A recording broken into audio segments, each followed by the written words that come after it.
আটাটা কেন ভাজলাম জানো? আটাটা দিয়ে আজকে এমন একটা খাবার দেখাবো তো আমাদের, তোমরাও কিন্তু কখনোই ভাবতে পারবে না যে আটা দিয়ে এটা হয়।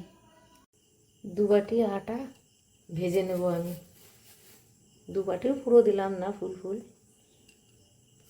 আমি এই আটাটা লো ফ্লেমে আস্তে আস্তে আমি ভাজবো। এভাবে ধীরে ধীরে ভাজতে হবে, কিন্তু গ্যাসটা কখনোই বাড়ালে হবে না, তাহলে ঝট করে আটাটা পুড়ে যাবে। আমি কিন্তু এখনো আস্তে আস্তে করে ভেজে যাচ্ছি আটাটা। খুব সুন্দর একটা গন্ধ বেরিয়েছে আটাটার থেকে। দেখো আমার ভাজা হয়ে গেছে। এ দেখো নামিয়ে নিয়েছি। কালারটা বুঝতে পারছো? বেশি ভাজলে কিন্তু তেতো হয়ে যাবে। আটাটা কেন ভাজলাম জানো?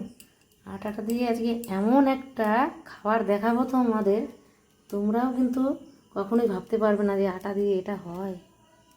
আজকে আমি পৌঁছে গেলাম সেই 90 দশকের পুরনো একটা রেসিপিতে। আর আমার দাদু ঠাকুমারা কিন্তু এইভাবে পান্তা ভাত খেত। এই যে আটাটা ভেজেছি, তারপরে সেই আটা ভাজা দিয়ে পান্তা ভাত খেত। কিন্তু এখনের দিনে দেখাচ্ছে কত কিছু ভাজা, সর্ষের তেল। অরিজিনাল কিন্তু এইভাবে খেত। এইটা আপনারা একবার এই পুরনো দিনে একবার পৌঁছে যাবেন, গিয়ে দেখবেন এই খাবারটা কেমন লাগে। অরিজিনালি খাবার কিন্তু ছিল আগে এইটা। আটাটা কেন ভাজলাম তাহলে তোমরা বুঝতে পেরেছো?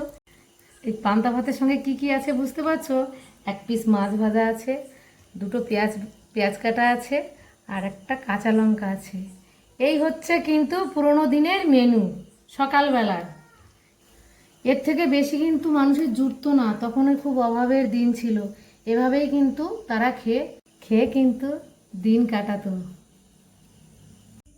এই পুরোনো দিনের ভিডিওটি যদি তোমাদের ভালো লেগে থাকে তাহলে একটা লাইক, কমেন্ট, শেয়ার করো, আর ইউটিউব চ্যানেলটি সাবস্ক্রাইব করে আমার পাশে থেকো।